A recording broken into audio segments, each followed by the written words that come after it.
este nosso encontro não é uma aula de meditação, nem uma prática meditativa específica, mas eu gosto de me apresentar assim, isto é o que eu faço, e é isto que eu ensino. E o que eu tenho percebido durante esses anos de prática é que se nós queremos criar uma cultura de não violência, nós temos que conhecer com intimidade a nós mesmos. Temos que conhecer com intimidade a nossa mente. Acho que esse aqui está melhor, né? Precisamos conhecer com intimidade a nossa própria mente. Temos que a coisa mais íntima que possamos ter esse corpo e essa mente. E não conhecemos nem o corpo nem a mente. As violências também que nós cometemos contra nós mesmos, por desconhecimento desse funcionamento. Isso é um dos aspectos que eu acho importante de pensarmos. Como eu abuso do meu corpo. Hoje, por exemplo, antes de vir para cá, eu tomei um sal de fruta Zeno. Por que eu tomei um sal de fruta Zeno? Porque eu fiz uma violência contra o meu corpo. Eu não me alimentei de forma adequada, na hora certa. E nós achamos que isso não é violência, é uma violência. Eu estou me ferindo. Por quê? É importante isso. O nosso corpo, ele é de onde nós podemos pensar, agir, escrever, cuidar de pessoas, cuidar de nós mesmos, né? E como é que eu cuido desse corpo? Eu acho que ele não me pertence, que eu posso tratá-lo de qualquer maneira. Aí nós aprendemos a prestar um pouquinho atenção. O que é este corpo? E essa mente? Do que eu alimento o meu cérebro? Que tipos de informação eu coloco em mim que vai fazer isso aqui ser estimulado? Eu acho tão maravilhoso hoje a ciência, a neurociência, falando da neurogênese, né? Da possibilidade do cérebro de criar novos neurônios, novas conexões. Tem uma pesquisa que eu li há pouco tempo, num livro sobre mente saudável em corpo saudável, né? Sobre a necessidade de atividade física. Esse é um pesquisador que ele fala, pessoas acima de 60 anos têm que fazer 30 minutos de atividade física 6 dias por semana se querem evitar a demência senil. Olha que interessante. Para evitar Alzheimer. E uma das pesquisas que fizeram foram com irmãs religiosas em Massachusetts, e essas irmãs, a maioria delas vivia mais de 100 anos, saudáveis, perfeitas. E uma delas morreu com problema cardíaco, morreu com 87 anos, e elas sempre entregavam o corpo à ciência, que eles abrissem e vissem como é que eram elas por dentro.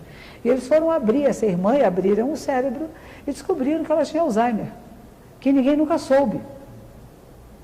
Porque as áreas do cérebro que foram prejudicadas pelo Alzheimer foram compensadas por outras áreas. E ninguém nunca soube que ela tinha Alzheimer. Porque ela nunca parou, ela nunca se aposentou. Ela continuou sempre estimulando o seu cérebro com a leitura, com as tarefas, com ensinamentos, e estimulava também o seu corpo com caminhadas. Então, isto veio corroborar com a pesquisa que estava sendo feita da neurogênese. De que o nosso cérebro, nós sabemos disso, né? A pessoa com deficiência visual, ela vai acabar desenvolvendo uma capacidade de tato, audição, olfativa, muito maior do que uma pessoa que tem todos os sentidos funcionando. O que nós colocamos em nosso cérebro? Essa coisa linda, maravilhosa.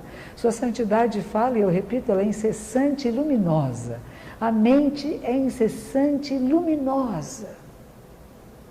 Por que eu vou enchê-la de sombras e fantasmas? O que é isso que me faz maltratar a mim mesma? E, portanto, a quem me cerca. Quando nós estamos num estado de amorosidade e plenitude, somos muito gentis uns com os outros. Mas quando não estamos assim, nós somos rudes, secos, agressivos. Porque está faltando alguma coisa aqui.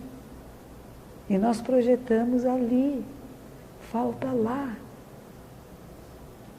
Na verdade, toda a prática do Zen é esse olhar a si mesmo. Tem uma frase que eu gosto muito, nosso fundador no Japão, século XIII, chamava-se Eihei Dogen. E ele queria escrever 100 capítulos, ele acabou morrendo antes de escrever os 100 capítulos, mas uma frase dele que é muito famosa, de um capítulo inicial dele, jovem ainda, que chamava Genjo Koan, o Koan, o riddle, o questionamento da vida diária.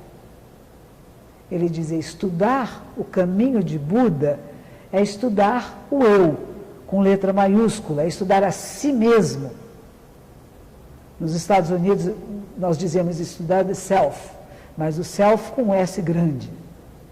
Ele vai estudar a si mesmo, é esquecer-se de si mesmo, esquecer-se do eu menor, esquecer-se do nosso egoísmo, daquilo eu em primeiro lugar. Esquecer-se de si mesmo, ele dizia, é ser iluminado por tudo que existe, por todas as circunstâncias. É abandonar corpo e mente seu e dos outros. É a transcendência do corpo e da mente. Transcendência de corpo e da mente não quer dizer apagar nem matar, né? É ir além, um passo a mais. E nenhum traço de iluminação permanece. Se houver traço de iluminação, ainda não é iluminação. Um dos sutras conhecidos é o Sutra do Diamante, em que um monge pergunta a Buda, que é o fundador da nossa ordem, 2.600 anos atrás na Índia, né? Pergunta a ele assim, o ser iluminado sabe que ele é iluminado? E ele diz não, porque se ele se achar iluminado, se ele se achar diferente dos outros seres, ele não é iluminado. Ele acabou de entrar na dualidade e perdeu a iluminação. Então, quando a gente fala de violência, e a gente fala de violência, dessa violência silenciosa, é quando nós vivemos a dualidade e a separação do eu e o outro. Esses outros seres que eu desconheço, não sei quem são, que eu não consigo dialogar com eles são tão estranhos. Eu estou criando a dualidade. Eu estou violentando alguém, porque eu não estou acolhendo, reconhecendo a semelhança comigo. Não somos iguais, isso é uma maravilha, sabemos disso. Cada um de nós é único, essa é uma joia, né? Não há dois seres iguais. Que bom, que bonito. Mas somos semelhantes. Nós reconhecemos ao olhar para alguém se está feliz, se está infeliz, se está alegre, se está triste. A não ser que eu esteja tão envolvida no meu drama pessoal que eu não vejo ninguém, eu só vejo a mim mesma. Se eu estou fechado em mim mesma, eu não vejo ninguém.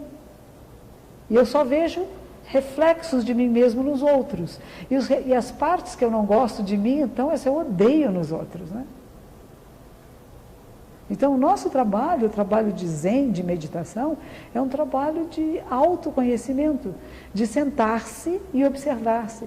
Geralmente sentamos em frente a uma parede branca, sem estímulos, não há música, não há nem essas poucas palavras que eu disse para vocês no começo, de perceba a sua respiração, não falamos nada.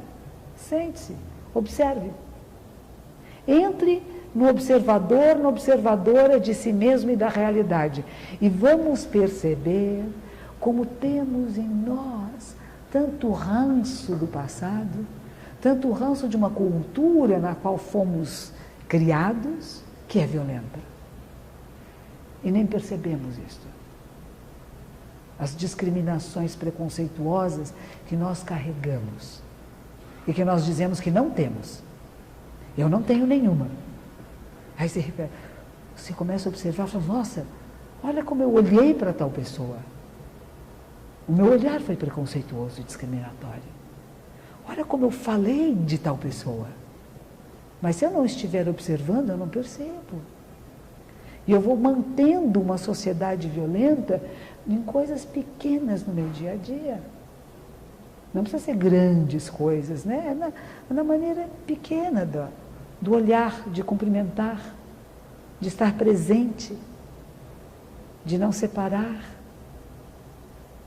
Eu trouxe algumas coisas. Tem uma aluna que ela trabalha muito com a cultura de paz. Vocês devem saber, ahimsa é uma palavra indiana que é usada para não violência. E Mahatma Gandhi é o grande pregador dessa não violência, uma pessoa que faz mudanças sociais, políticas, econômicas, baseado em movimentos não violentos, né? Então não vamos agredir, não vamos responder à violência com violência, mas vamos ter transformações. Porque quando a gente fala de não violência, a maioria das pessoas acha que então pacifismo, eu vou meditar. O mundo está violento, eu sento e medito, eu fico bem e o mundo muda. Não, não muda. A minha visão do mundo muda, porque a minha maneira de me relacionar com o mundo muda. Então, nesse sentido, o mundo muda. Mas as violências continuam ocorrendo. Eu posso interpretá-las de outra forma. Aliás, tem um texto interessante que eu li recentemente, tem a Karen Armstrong. Ela foi uma freira católica, hoje em dia ela é uma antropóloga e é uma estudiosa de várias tradições religiosas, e ela escreveu um livro chamado Buda, bem interessante. E quando ela fala sobre a Sangha de Buda, que é a comunidade budista, ela diz assim, ele não estava criando um grupo de pessoas que quisessem fazer mudanças sociais, econômicas e políticas. Embora isso ocorresse, essa não seria jamais a sua intenção, porque o seu propósito não era lidar com as coisas do mundo. Mas à medida que alguém se transformasse, o mundo se transformava. E ele acolhia pessoas de todas as castas. Não porque ele quisesse fazer uma mudança de castas, mas porque abriu nele o coração da compaixão e da sabedoria. Abriu o olhar de percepção do não outro, que é o mesmo do não eu. Enquanto tem um eu muito forte, muito briguento, existe o outro que se opõe a mim. Quando eu transcendo este eu, quando eu me torno mais flexível, eu não tenho verdades a lutar e a matar por elas. Quando eu era muito jovem, trabalhava no Jornal da Tarde, e passamos por um momento de ditadura militar, e colegas meus foram sair para a clandestinidade, etc., né? E meu pai, ele dizia sempre a mim, o exemplo que você deve ter na vida é Galileu. Eu falava, mas por que Galileu? Dizia assim, porque Galileu, quando disseram para ele assim, você tem que dizer que a Terra não se move, senão nós te matamos. Ele disse assim, tá bom, ela não se move, mas move. E baixinho, falei, move, mas não move, não move. E permaneceu vivo. Então ele dizia que a revolução maior não é matar nem morrer, mas é viver por aquilo no qual você acredita. Viver sendo essa transformação que você quer na realidade. Então você não tem que ferir ninguém, você não tem que lutar pela verdade. Uma vez foram falar com Buda, e esse senhor ele era sempre questionado, e foram questioná-lo dizendo assim, nós viemos aqui discutir a verdade com o senhor. Diz que maravilha, não haverá discussão. Se a verdade vai ser manifesta, ninguém vai poder discutir. Porque ninguém discute a verdade. O difícil é fazer, com palavras, nós termos a percepção da verdade. Por isso que muitas vezes alguém chegava para um monge e dizia assim, qual o ensinamento básico do budismo? Ele, na hora que eu falar já saiu a experiência do agora, do instante. E nós perdemos isso tanto, porque a gente está no antes ou no depois. E a gente vem desse antes, carregado, como eu digo, daquelas coisas que vieram desde intrauterino, como dizia Zilda Armes, né?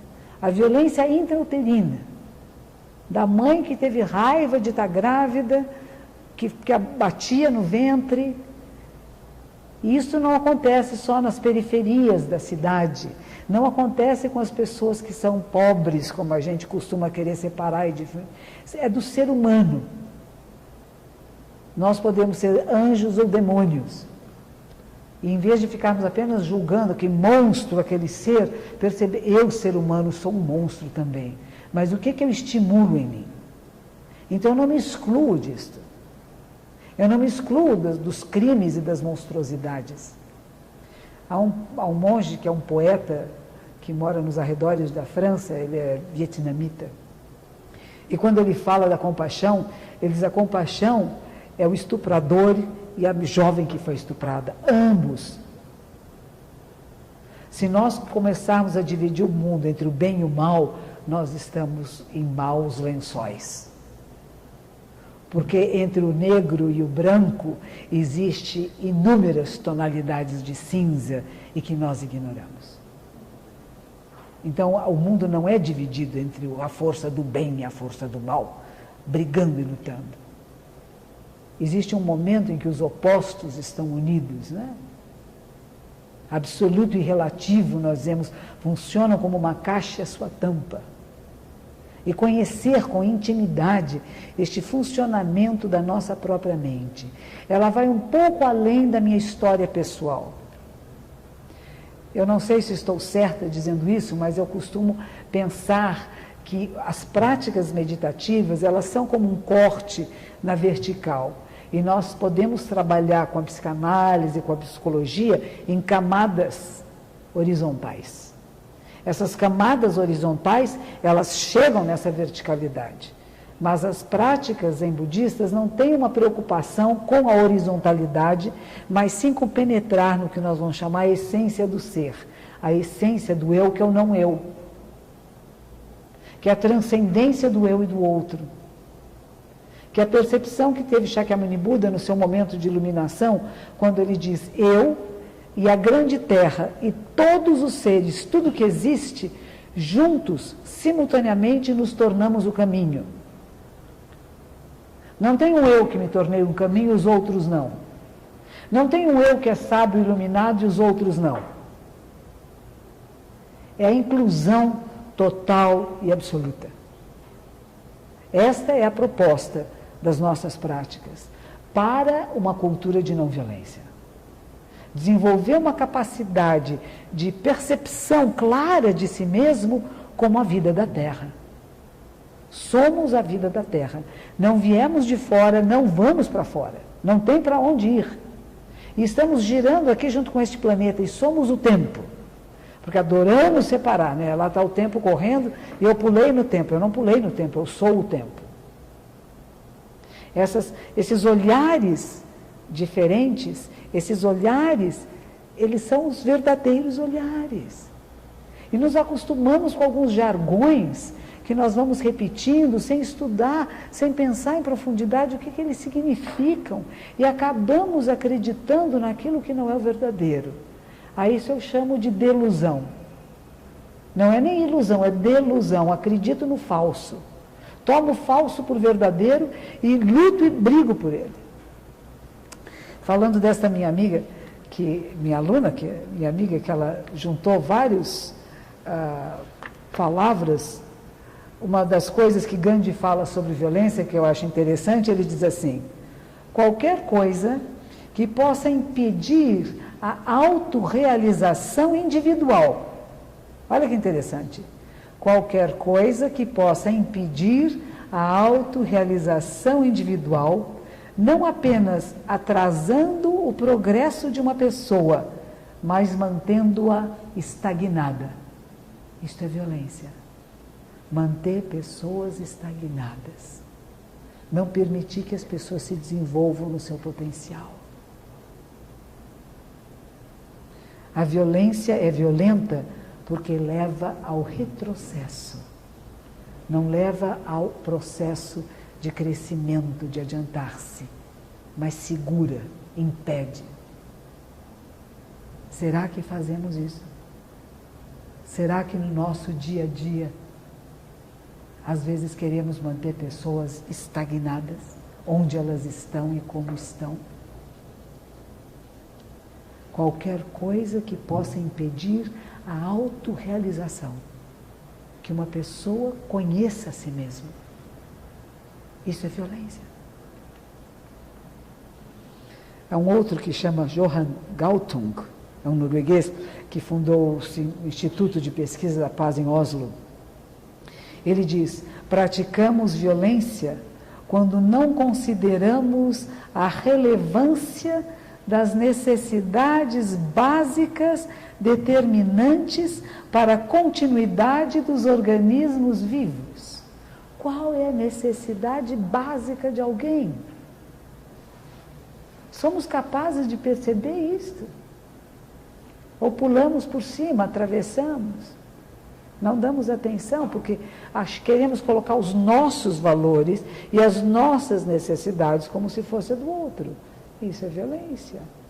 Sobrevivência, bem-estar, liberdade e identidade.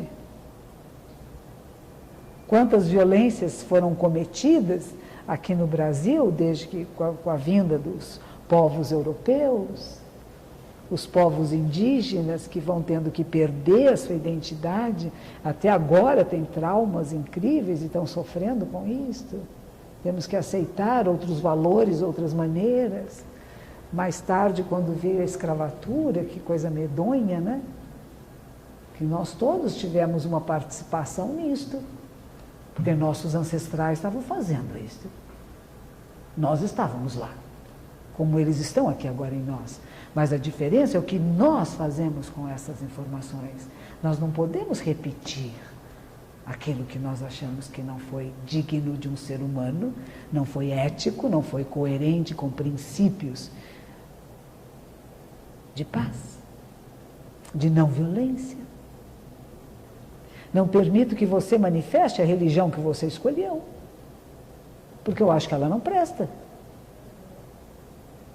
E aí começaram a esconder, a misturar, daí vem a Umbanda, né?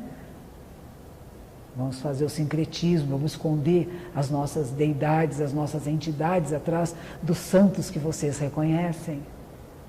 Será que nós ainda não fazemos um pouco isso no nosso dia a dia, com filhos, maridos, irmãos, parentes, pessoas com quem trabalhamos? Tente fazer-me reconhecer o que você está escolhendo para a sua vida. Procure transformar para a minha linguagem. Nós estamos falando de países com línguas diferentes, que têm maneiras diferentes de pensar. É fascinante, tem mesmo, né? Quando a gente fala inglês, parece que a gente vira outra pessoa. Se vai falar francês é outro, alemão é outro, português é outro, brasileiro é outro. Não somos nem iguais ao povo de Portugal. E mesmo nos nossos Brasis, quantas diferenças existem, até na escolha das palavras, na gestualidade, que revela uma maneira de pensar que é diferente. Mas todos seres humanos, todos querendo ser felizes, todos querendo ter essa completude, essa realização. Há pessoas que esquecem, né? Que nós temos que questionar o que é a vida, o que é a morte, o que estamos fazendo aqui, para que serve isto. As pessoas querem encher esse buraco, né, com comida, bala, bebida, gritaria, piada. Mas a questão está lá, ela está pulsando. E nós temos que acessar. Porque a nossa mente, ela tem essa capacidade de acessar a sabedoria perfeita. E ela precisa ser estimulada nessa direção. Não estimular nessa direção é violência. Eu quero deixar você bobinho aí, não questione nada. Vai comprar uma roupinha ali, fique alegre. Você está triste? Olha aqui um dinheirinho para você comprar uma roupa. Não tampa o buraco. Isso é violência. E nós achamos que não é.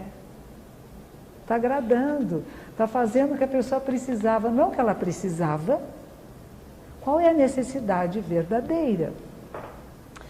Uma vez uma jovem veio falar comigo e disse que ela estava era uma adolescente, tinha 15, 16 anos, que ela estava muito triste que o pai começou a falar muito mal da família da mãe. E que ele dizia, a família da sua mãe é uma porcaria, que gente horrorosa. Ela disse, mas são minhas tias, eu gosto delas.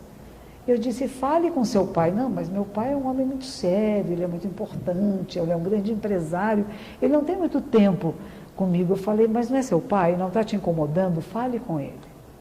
E ela relutou muito e final da verdadeira dele, que não está sendo atendida, que ele está ficando tão ranzinza com a família da mãe. Está sem dinheiro. Problemas, homens com problemas financeiros ficam meio assim, né? Meio bravos com todo mundo, né? Está sem dinheiro, está tendo dificuldades nos seus negócios? Arranjou Uma mulher sedutora, viu outra, ficou seduzido. A de casa fica feia, né? Eu tenho uma mulher que me interessa, eu vou me sentir culpado se eu não disser que a de casa não presta. Mas nós podemos amar 2, 3, 10 pessoas ao mesmo tempo. E a de casa não fica feia. Eu falei, converse com ele. Ele não precisa ter um relacionamento pessoal, íntimo com outras mulheres, que ele possa sentir atraído, mas sentir atraído não é crime, é natural, é da nossa espécie. E eu sei que ela conversou com o pai e voltou maravilhada, porque ele percebeu o que ele estava fazendo, ele não percebia. Ele estava sendo violento, agressivo, grosseiro e não percebia. Na hora que a filha, que nunca teve uma conversa com o pai mais íntima, foi dizer, pai, o que é isto? Por quê? Posso ajudá-lo? Ele percebeu. Como é que nós podemos ser elementos de facilitar essa percepção ao outro? E não é uma imposição, não é forçar. A gente fala que compaixão é igual meios expedientes. Que meios lúdicos nós podemos usar? Uma vez uma jovem que trabalhava comigo, ela tinha a chave do apartamento do namorado, nós éramos todos jornalistas, e ela chegou na casa dele, ele estava na cama com outra moça. E ela ficou muito brava, ficou ofendidíssima, irritadíssima, e ela foi na geladeira, pegou ovos e quebrou ovos dentro dos sapatos deles. Porque ela disse assim, o que eles fizeram é tão pegajoso e nojento, como você acordar de manhã e pôr o pé dentro de uma coisa melequenta que nem ovo. Eles são amigos até hoje. Ela não se casou com ele, o relacionamento íntimo cessou, mas são amigos até hoje, porque ela teve uma solução lúdica, ela não pegou uma arma, não deu um tiro, nem saiu furiosa, rangendo dentes e resmungando e reclamando. Aliás, de resmungar e reclamar, eu gosto muito da regra que me disseram, que é 34 de São Bento, que é proibido o murmúrio, até mesmo o murmúrio correto. Vocês reclamam? Resmungam? Da vida, da cidade, da política, do país, do psicanalista. Não é? Nós reclamamos, resmungamos incessantemente. Imagine você conseguir cessar esse murmúrio interno. Não significa que tudo vai ficar cor-de-rosa, né? Está tudo maravilhoso. Não. Eu tenho que ver a realidade assim como ela é. E procurar meios hábeis de ação que transformem. Então, eu vou falar com a pessoa certa, na hora certa, de forma adequada, para que haja mudança. E vou falar com amorosidade, com respeito. Porque eu vou aprender as minhas emoções. A raiva que leva à violência, eu posso transformar a raiva em compaixão, em compreensão. E aí eu não vou agir de forma violenta, eu reconheço a raiva em mim, ela é minha, não é o outro que me provocou a raiva, é uma das coisas que vem no kit ser humano.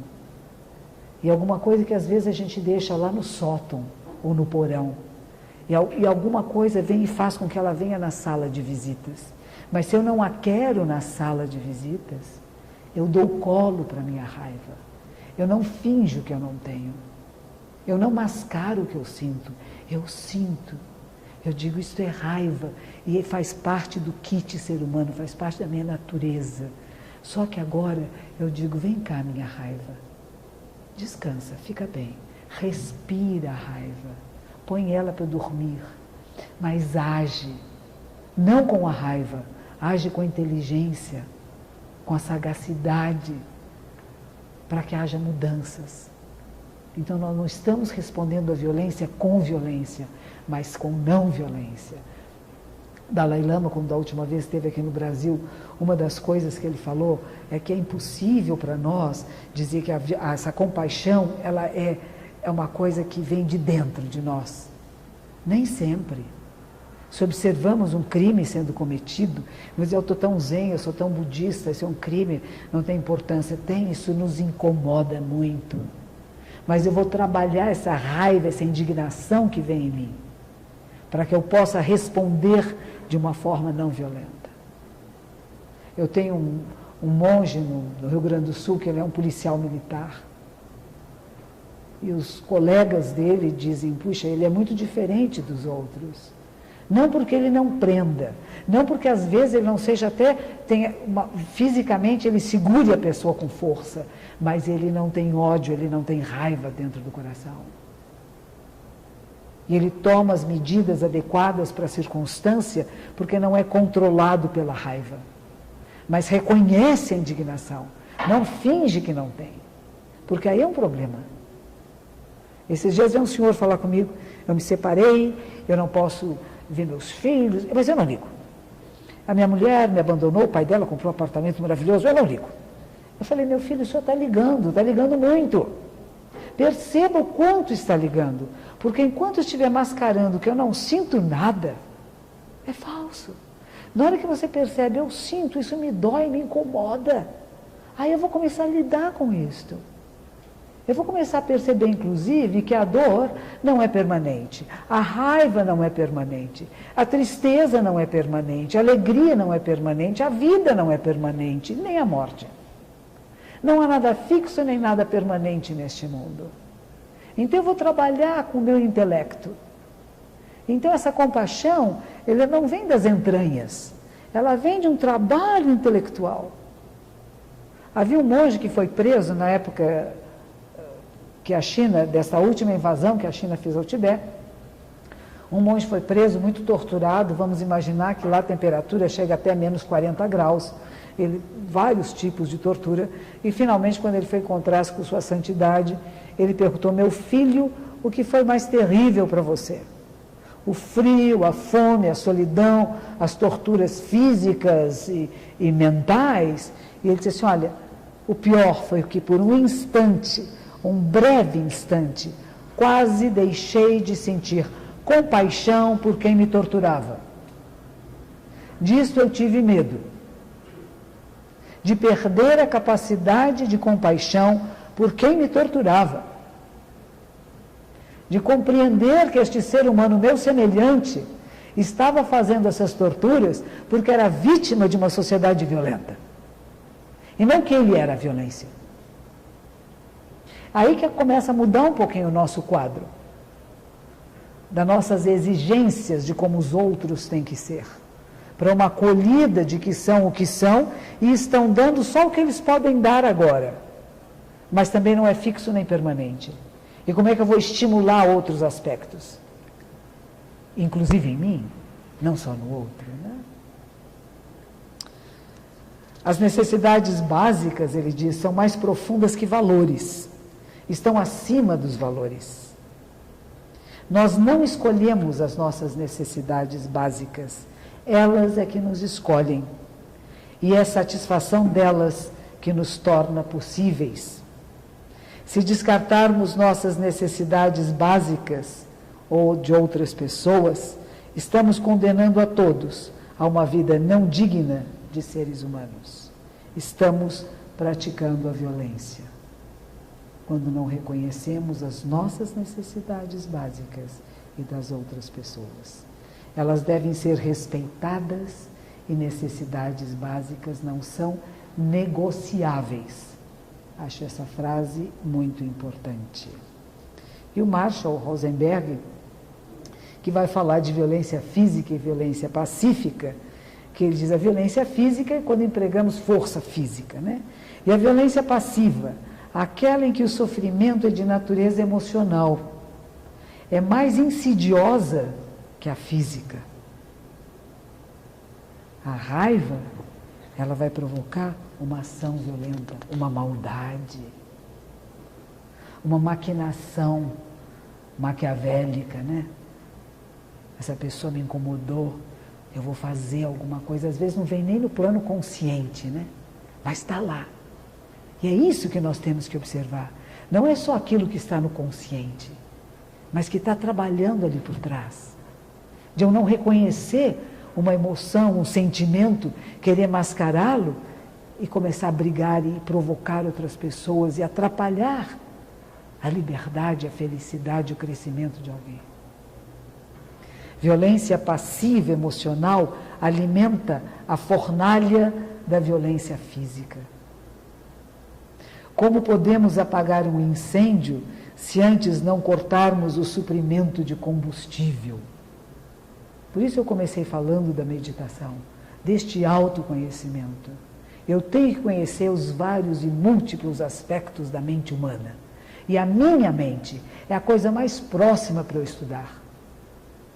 Nós sempre queremos muito estudar o outro e não esquecemos de estudar a nossa mente, que está aqui à nossa disposição 24 horas por dia. Para eu perceber as minhas nuances, as minhas mudanças, as coisas que meu pai e minha mãe falaram que ainda estão influenciando o meu olhar para a realidade. Esses dias uma jovem psicóloga também deu um depoimento que se as crianças não forem estimuladas à visão, elas podem ter o aparelho visual perfeito e não veem. E teve um filme que se chamava Quem Somos Nós, né? Dizendo que quando chegaram as primeiras caravelas, os indígenas não viram, porque isso não estava na sua realidade nem no seu imaginário. Qual é a realidade que nós vemos? Ela é filtrada por tudo aquilo que nós estudamos e fizemos escolhas na vida. Nós não estamos vendo esta sala da mesma maneira, nem as pessoas que estão nesta sala, nós vemos cada um através dos filtros que temos. Agora, quando nós começamos a perceber esses filtros, nós podemos trabalhar no que eu vou chamar no hardware, não é no soft. Eu vou mudar o programa. Eu posso mudar os programas. Nascemos com determinadas características, DNA, etc., que podem ser alterados também com o nosso comportamento, com o nosso treinamento. Recebemos inúmeras influências, nossas famílias, pais, professores, grupos, experiências. Elas não estão aqui para nos travar, não. Nem para nos parar, mas para dar impulso de crescimento e transformação. Então, o que eu era antes de entrar nesta sala, eu já não sou mais. Porque vocês me modificaram. Porque a vida me modifica a cada instante. Então eu não tenho um eu que eu fico segurando e dizendo, eu sou assim, não posso mudar, hein? Eu vou brigar pelo eu que eu sou. Não sou. Cada um à sua medida tem a possibilidade de agir e criar aberturas no sistema de violência. Descolar-se dele. Reconhecendo o outro ser humano como seu semelhante. Combater a violência é uma atitude de manutenção. Identificar formas não violentas de responder é atitude inovadora, requer disposição interna, requer clareza. Não é fácil. Não estou dizendo que é uma coisa muito simples. Nós vivemos numa sociedade violenta, agressiva, que nos empurra e a gente empurra de volta, que nos ofende, eu ofendo de volta. Percebo que alguém quer puxar meu tapete, eu vou lá e puxo primeiro dele. E a gente sair disso, sair dessa competitividade, para nós entrarmos num trabalho de colaboração, onde em vez de ser o eu ganhando, é o nós ganhando, é a única alternativa possível para a sobrevivência da espécie humana e deste DNA humano na Terra. E eu acredito no DNA. Eu acredito no DNA humano. E nós vamos nos tornar cada vez mais menos violentos e agressivos, porque a nossa sobrevivência depende disso. Aqueles que não o perceberem, morrem.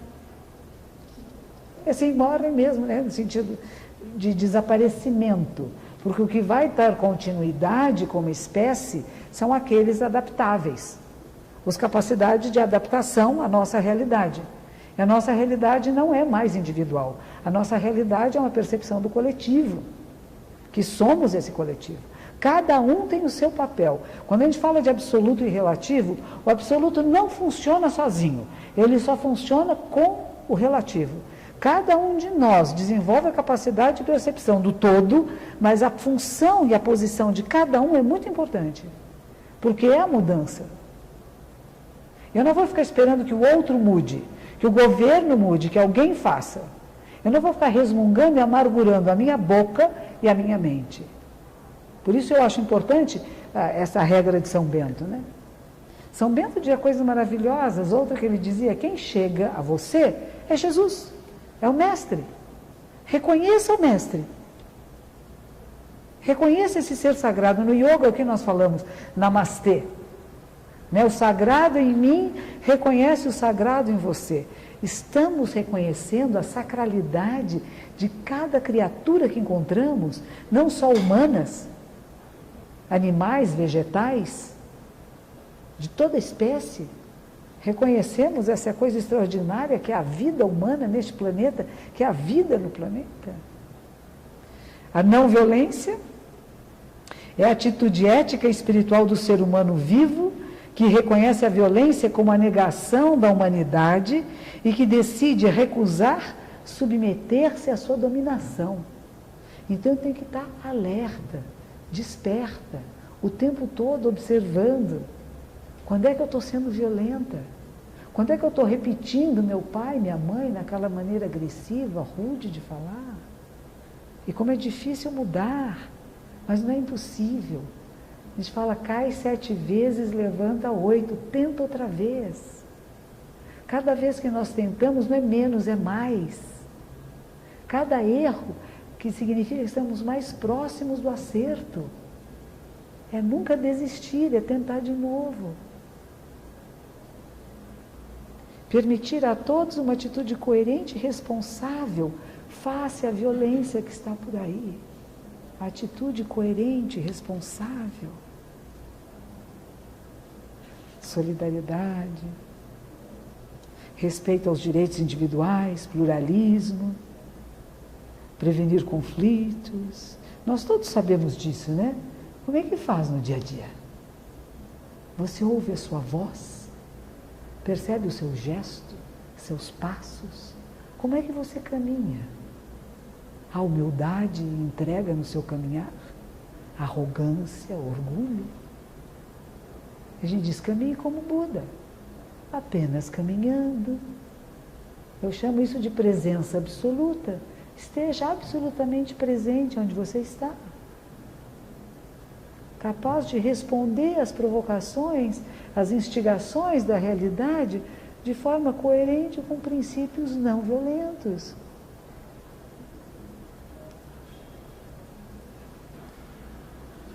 Eu acho que 5 minutos. Deixa eu ver o que mais que tinha aqui que eu achei. Ela me mandou muitas coisas. Reishin. Mudar o modo de sentir, mudar o modo de pensar, mudar o modo de falar e mudar o modo de agir. Quando eu comecei a praticar a meditação, estava nos Estados Unidos, eu fui jornalista, e aqui em São Paulo, jornalista, a gente fala muito palavrão, eu não sei porquê, trabalha com a palavra, e minha mãe era uma educadora, ela sempre dizia, minha filha, use a palavra adequada. Por que pôs palavrão aí no meio? Eu achava lindo, né? Porque afinal era uma mulher liberada, né? Eu falava tudo de toda maneira. Aí eu fui morar na casa do meu professor, um monge japonês, e esse monge japonês nunca soltou um palavrão. Ele era extremamente educado na sua maneira de falar, ele era casado com uma norte-americana, ninguém naquela casa elevava a voz, gritava ou falava palavrão, não batia portas, como eu batia quando na minha adolescência, né? E eu resolvi que eu queria ser assim. E eu tive que fazer um grande esforço. Hoje já não há mais esforço. Eu ainda pensava palavrões. Eu não falava, mas pensava. E eu resolvi que eu não ia nem pensar mais com palavrões. E precisei de um grande esforço, mas acontece. É possível mudar. Porque violência é até a maneira rude de escolha de palavras que você tem para pensar na realidade. Quando existem palavras adequadas e você, em vez delas, coloca uma palavra que chamava-se de baixo calão, né? Naquela época falava palavras pesadas, porque ela tem um peso. No Japão foi criado um dicionário de palavras preconceituosas e discriminatórias, para não serem usadas. Hoje não se fala mais de cegueira, mas se fala de deficiência visual. Não se fala mais de surdez, mas de deficiência auditiva, porque tem vários graus. Não se fala mais de lepra, mas de hanseníase, porque essas palavras são violentas. A pessoa que diz assim, eu não tenho mão para segurar isto. Se parece uma pessoa que tem a falta verdadeira de uma mão, ofende. E nós não prestamos atenção na necessidade básica de quem está próximo de nós. E usamos uma linguagem que não é terna, que não inclui, mas que exclui, que separa. Então o nosso movimento dessa violência, e evitar essa violência, começa nessa observação dos meus gestos. Eu posso pegar isso e jogar assim na mesa. Isso para mim é uma violência. Eu posso pegar esses papéis e colocar na mesa. Isso é não violência. A maneira que eu caminho, que eu abro a porta, que eu falo com as pessoas e as palavras que eu escolho usar. E a maneira que eu penso as pessoas. Sou verdadeiramente capaz de acolhê-las como semelhantes no meu coração? Fim. Obrigado. Obrigada. Perguntas? Comentários?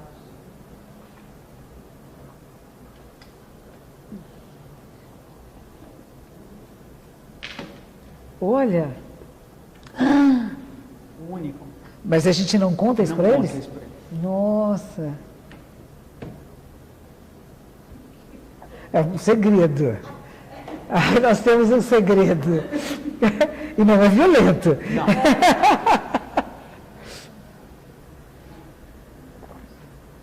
Sempre quando a gente abre assim, fica crim, crim. Depois melhora. Verdade, né? Depois perdem a vergonha.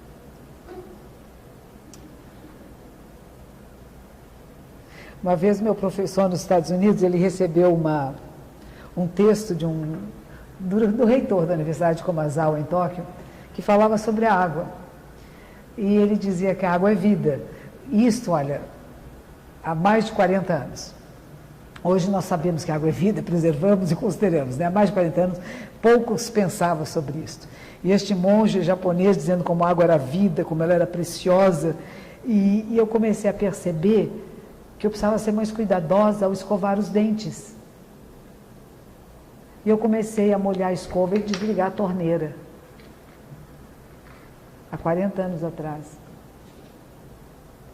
Eu comecei, quando ia pôr água num vaso, trocar. Templos tem muitos vasos com muita flor. Então eu tinha que trocar a água dos vasos, eu tirava a água usada, colocava nas plantas e procurava não perder nenhuma gota. E quando eu colocava a água no vaso, fazia questão de fechar a torneira antes que extravasasse.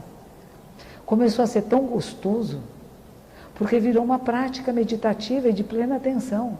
Trocar a água do vaso, porque a água é vida. E quando nós percebemos que tudo é vida e que nós cuidamos dessa vida, aqui dentro fica gostoso. O coração fica terno, macio.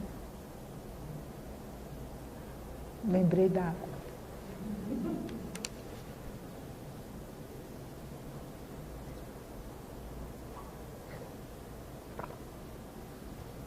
Nossa.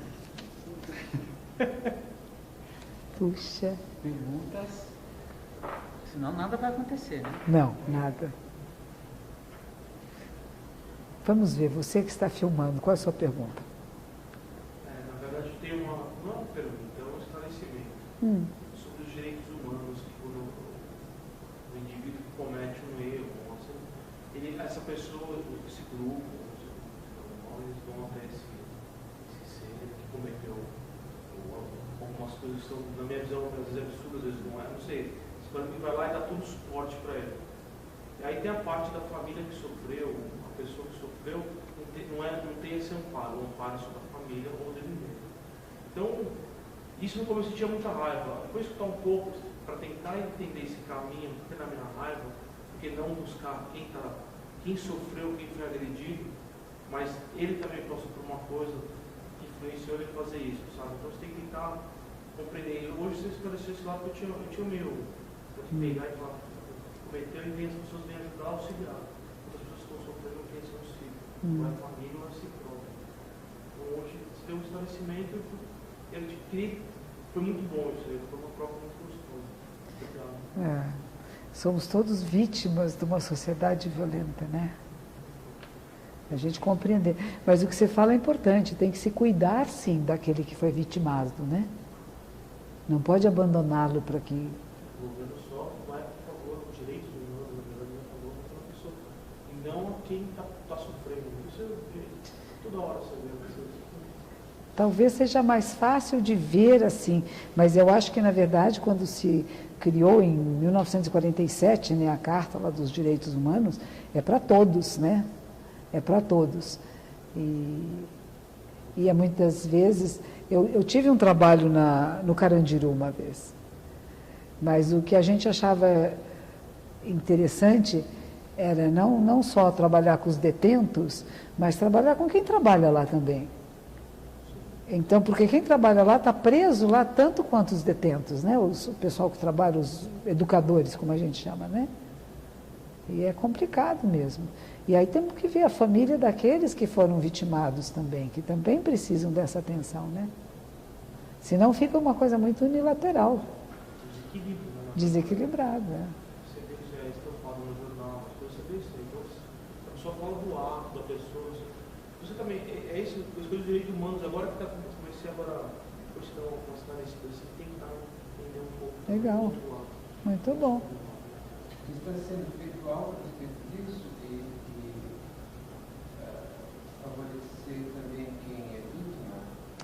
Existem grupos de psicólogos que trabalham com isso, tem o direito, né, a legislação, e vai estar sempre a favor daquele que foi vitimado, não do vitimador, né? Mas como é que tem... Eu não sei como que o Estado está cuidando disso, mas existem psicólogos acompanhando, sim, como que a pessoa se readapta, né, a este sofrimento, tendo passado por uma violência tão grande, né, que não se torne um vingador. Tem uma senhora... Existe um trabalho, sim. Atendimento existe, que eu não sei exatamente quem está fazendo, mas eu sei que existe. Porque isso passa, essa governo passa a impressão que o governo, o sistema brasileiro favorece o crime, ele estimula o crime, porque é tudo como chamado de redistribuição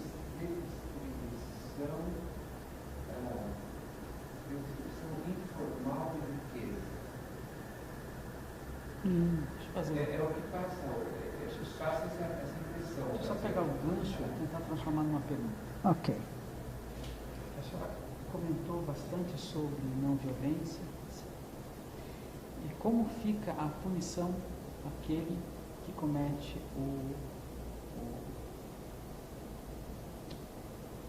A violência. a violência, né?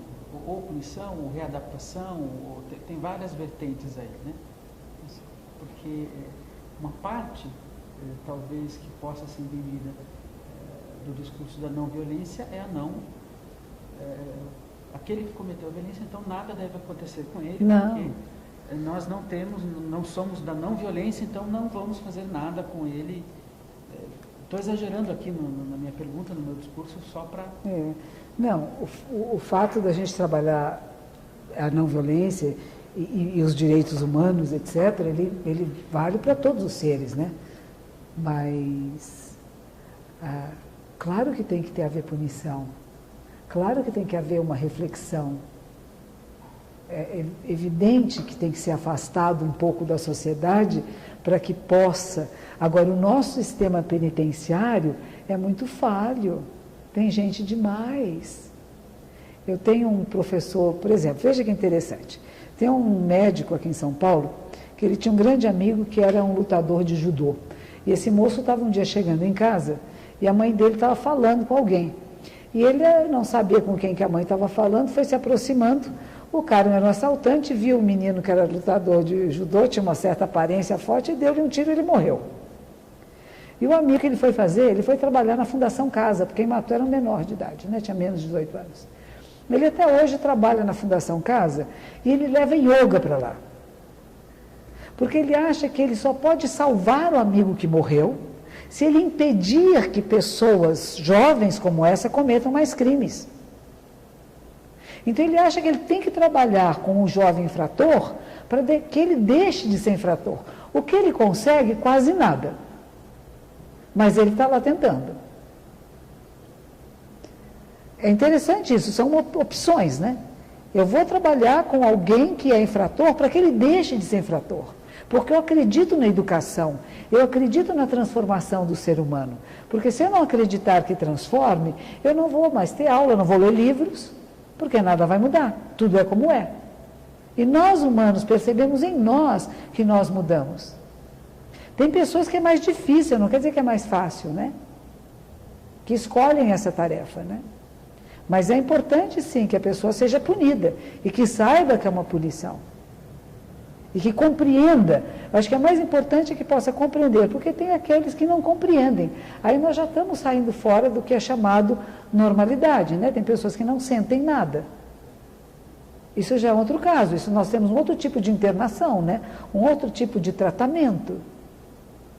E a gente tem visto por lá, não só no Brasil, mas no mundo. O que aconteceu nos Estados Unidos, matar aquelas criançadas todas, lá o carinha entrar porque ele brigou com a mãe, porque tinha uma arma em casa? E pela primeira vez o governo norte-americano está considerando, o presidente pela primeira vez está considerando se vai reduzir o uso de armas, venda tão livremente, né? Um país em que todo mundo ainda é cowboy, né? Anda armado. O problema de andar armado é que na hora que você está armado e que você não sabe usar a arma, alguém pega e usa de forma errônea. Por isso que se fala de não ter armas, né? Porque não foram todos treinados a andar armados, fazem besteira. Na hora que não sabe controlar suas emoções. E claro que estão sendo cuidadas, né? Aquelas pessoas lá que os filhos morreram naquele incêndio lá no sul do Brasil. As famílias estão sendo atendidas. Porque elas têm que conviver com essa dor. E não adianta dizer, aquele é culpado, né? A pena de morte nunca diminuiu a criminalidade. Não diminui. Estados Unidos tem o nível mais alto de criminalidade, com pena de morte. Então não é isso, não é a violência que vai acabar com a violência. Agora, como lidar com isso, nós não sabemos. A verdade é essa, nós não sabemos. Nós estamos tentando. Então fazemos tentativas aqui e ali. O que vai funcionar? Como que funciona? Mas eu tenho que perceber em mim a violência que está em mim e procurar trabalhar isto. Teve uma senhora, por exemplo, o filho dela foi atropelado aqui na Vila Madalena, né? Ela é judia, mas frequenta a minha comunidade, porque ela foi falar com o rabino, um dos rabinos que ela falou, e disse para ela, nós colhemos o que plantamos. Está na Bíblia. E ela disse, eu não plantei a morte do meu filho. Eu não estou colhendo o que eu plantei. Eu não venho mais aqui porque eu não admito esse tipo de pensamento. E ela veio falar comigo, se o budismo dizia a mesma coisa, que a lei do karma, em que nós colhemos o que plantamos. Eu falei, não é bem assim. Nós estamos vivendo uma época de muita violência, de um desrespeito à vida, de uma desconsideração pela vida. Pessoa que bebe, sai guiando um carro, que toma droga e sai guiando, quer matar alguém. É um crime gravíssimo. Eles conseguiram que se tornasse crime agora. Então nós conseguimos uma mudança, ela não ficou chorando em casa. Ela se reuniu com outras pessoas, um outro jovem que a mãe também, e a irmã foi atropelada também num shopping center desses, eles se reuniram para dizer, isto é crime, e nós vamos fazer com que a lei mude, e vamos fazer com que as pessoas percebam que é criminoso sair embriagado, ou sair drogado guiando um carro. Ainda não está funcionando 100%? Não, mas já é um passo, estamos indo nessa direção. E ela tem todo um atendimento, quer dizer, ela procurou por mim. Ela vem, ela não medita na minha comunidade. Ela vem assistir minhas palestras e ela faz as flores do templo. Todos os sábados ela arruma todos os vasos. É a maneira que ela encontrou, né? De praticar, de estar lá, de estar participando de alguma coisa que lhe dá tranquilidade, que lhe faz bem. Para conviver com a perda desse filho. De uma forma muito violenta. Que a bebida é uma violência. É uma violência para o seu corpo e para os outros. Quando você perde a capacidade da mente lúcida, brilhante, clara de responder à realidade.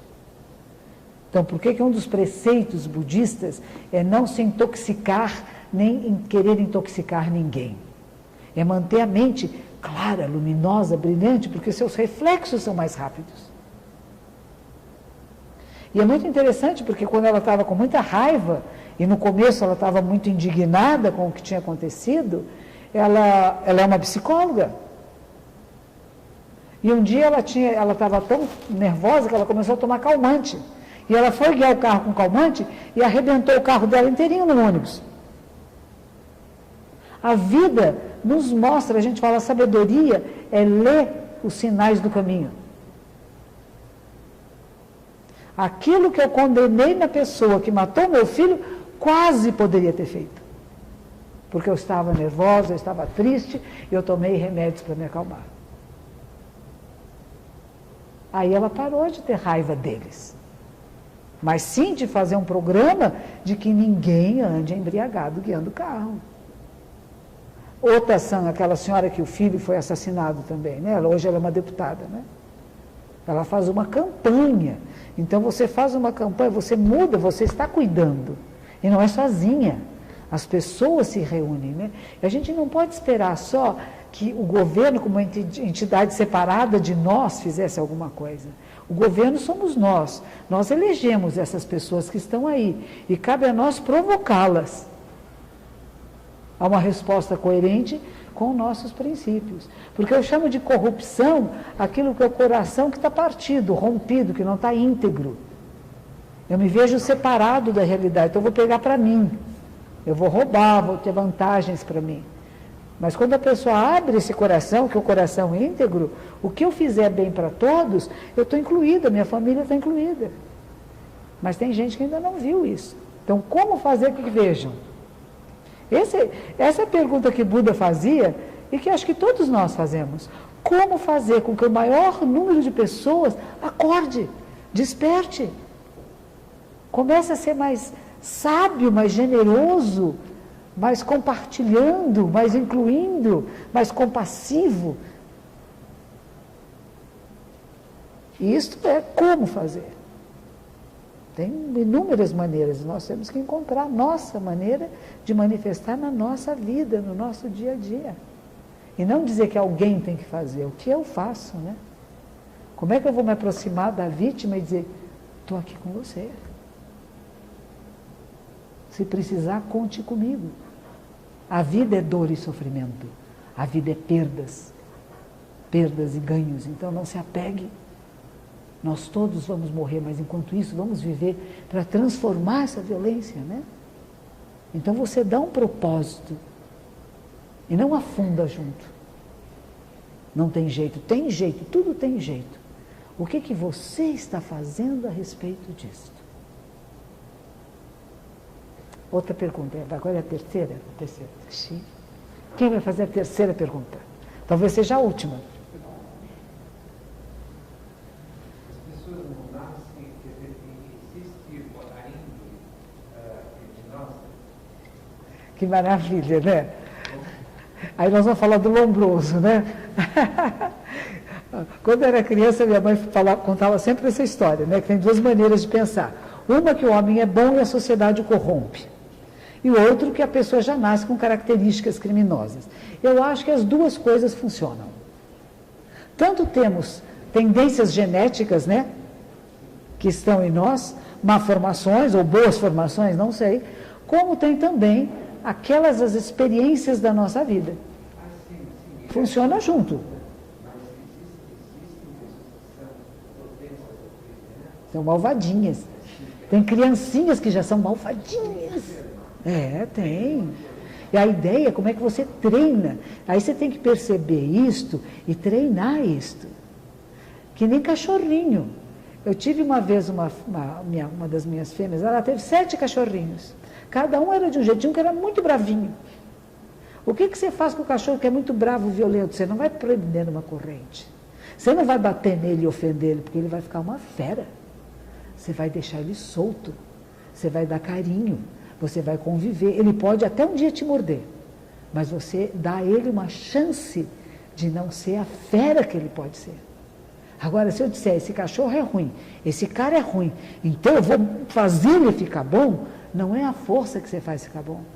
É oferecendo um outro olhar, o que Jesus falava da outra face, né? Não é bate demais, é pelo contrário, eu vou te dar uma resposta diferente a essa violência que você está mandando para mim. Agora, tem casos que não são terapêuticos, vamos dizer assim, né? Os próprios terapeutas sabem disso, né? Tem pessoas que são consideradas incuráveis, né? Que não tem maneira de fazê-las sentir, porque elas não sentem. Aí já nós estamos entrando num outro local, né? A gente está querendo falar de nós, assim, pessoas que sentimos alguma coisa, né? Que vê um filme e chora. Por exemplo, está nesses dois irmãos que causaram essa tragédia em Boston. Aí o que teria sido o irmão mais velho, que foi morto, teria sido influenciado, não é? Então ele havia uma tendência e depois ele conseguiu influenciar o irmão mais jovem, não é? Eu não acompanhei, eu só soube o que aconteceu. É bom acompanhar esse caso, está muito interessante, inclusive a respeito da punição do que sobreviveu, porque 3/4 da população americana quer sentá-lo na cadeira elétrica. E uma parte não quer, acha que isso seria pior, porque ele se tornaria um mártir para aquele segmento de muçulmanos. Sei. Está um caso muito interessante. E agora, com mais três que foram encontrados, os dois do Cazaquistão e um americano também, amigos dele, eles estão investigando para ver se aquilo complô ou aquilo foi um ímpeto. É um caso muito interessante, tanto psicologicamente como socialmente. É verdade, eu só soube, eu estava num retiro, e eu só soube, depois que aconteceu, que, imagine jogarem uma bomba numa corrida, né? Na chegada de uma corrida em Boston, né? O cúmulo da crueldade aí seria uma coisa que esses atos... Esse irmão mais velho tinha essa índole, né? Os atos terroristas, que nós não sabemos se eles são terroristas ou não, eles são provocados por uma raiva muito grande, né? Então, na hora que eu vou lá derrubar as torres de Nova York, eu quero dizer para o mundo que o meu povo está sendo derrubado e morto. Eu estou me vingando de vocês. Então, eu estou trabalhando com outra coisa, né? Não apenas que eu tenha em mim uma tendência para ser mal, mas eu estou me vingando, porque eu estou vendo tanto mal à minha volta, que eu fico influenciado por isso, eu quero me vingar de. Por isso que a gente fala, não pode querer vingança, né? A punição, mas não a vingança. Não é? É diferente disso, porque atos terroristas têm acontecido na Europa, em toda parte, né? E essas pessoas não necessariamente são psicopatas. Pode haver psicopatas entre eles, mas pode haver pessoas que foram manipuladas. A ideia, por exemplo, de que se você morrer pela causa, você vai nascer no paraíso, né? E as mães que entregam seus filhos, você fala, pera um pouquinho, né? Que tipo de coração materno é este que diz, não, meu filho, eu vou entregar, você bebê, criança, vai se cobrir de bombas, porque você vai ser para o paraíso, né? Quer dizer, ela é uma mãe psicopata ou é uma sociedade que induz a esse tipo de pensamento? Mesmo durante as guerras, a guerra do Vietnã, toda aquela meninada que se recusou a ir para a guerra, ela não era bem vista por aqueles cujos filhos foram. Você está fugindo da sua responsabilidade. E eles diziam, não, nós queremos fazer amor, não queremos fazer guerra, não quer matar ninguém. E é um problema grave. E os meninos que voltaram? E a dificuldade de se readaptar a uma sociedade depois de você viver muito tempo na violência. É complicada a história, por isso que a gente fala, na guerra só tem perdedores. Estados Unidos está em guerra. É um país em guerra. Então, quando a gente vai para os Estados Unidos agora, a revista que fazem é muito maior. Outro dia eu cheguei no aeroporto lá em Chicago e a policial me parou e disse assim, tem vestígios de pólvora na sua mão. Eu falei, que maravilha, como será, né? Aí ela disse assim, eu vou ter que examiná-la. Eu falei, tá bem. Não, mas é numa sala. Eu falei, tá bem. Mas é uma revista íntima. Eu falei, nossa, agora eu vou exame ginecológico, né? Não era. Há um respeito tão grande nos Estados Unidos pelos direitos humanos, que ela achou, porque o detector dele detectou alguma coisa na minha mão. Então eu fui parada, fui para esta sala, esta senhora que era uma policial, disse que não podia me revistar sozinha, chamou uma outra policial, para elas ficarem na sala e dizer, agora eu vou passar a mão na sua perna. Você me permite? Eu falei, permite. Vestida, não tirou a roupa, não fez exame íntimo nenhum, né? E depois eles disseram, às vezes é creme. Você passou algum creme na sua mão? Eu falei, eu passei, eu tinha um restinho de tubo, que não podia levar no avião, eu enchi a minha mão daquele creme, passei, cheguei, pronto. Por quê? Mas por que isso? Porque é um país que está em guerra. Porque há pessoas que fazem atentados. E o que eles disseram é que eles abaixaram a guarda por isso que aconteceu. E quando um país está em guerra, tem que estar o tempo todo muito esperto, porque existem essas coisas. No primeiro momento eu falei assim, nossa, o que era? Era um estudante de medicina que não podia correr, ficou com raiva de quem corria? Parecia uma loucura, assim, tão tola como um bobo, né? E de repente a gente vai ver que tem outras implicações religiosas, de posições políticas, né? E que às vezes, desde criança, é o que a gente fala. Uma vez eu estava falando com um pajé aqui em São Paulo, estávamos comentando, e ele não fica, ele é do Recife, mas ele não fica lá, ele passeia pelo Brasil todo, porque ele diz, eu quero fazer de todos partes da minha tribo. E alguém falou, mas você tem raiva dos portugueses, não tem? Não, o português veio aqui, acabou com a religião de vocês, matou, abusou das mulheres. Vocês têm que ter raiva. Ele disse assim, olha, isso é passado, é uma história. Mas eu não alimento isso nos meus filhos e nem nos meus netos, porque eu quero viver uma não violência. Eu não vou ficar estimulando neles o ódio do que aconteceu no passado. Nós mudamos, eles também mudaram, e eu estou aqui para fazer a diferença. Eu não fico me lamentando, eu faço alguma coisa. E é nisso que eu acredito, que cabe a nós fazer as mudanças. É pouquinho, é quase nada, mas é preciso que nós nos manifestemos e nos coloquemos nessas circunstâncias. Como ele diz, observando esses casos e refletindo, que posição eu tomo? Matar este homem é suficiente? Ou ele vira um mártir? E os outros que virão? Eles não se importam em morrer. Como é que nós podemos modificar esta maneira de pensar? Que não é preciso matar nem morrer, mas viver pela sua causa. Escrever sobre isto.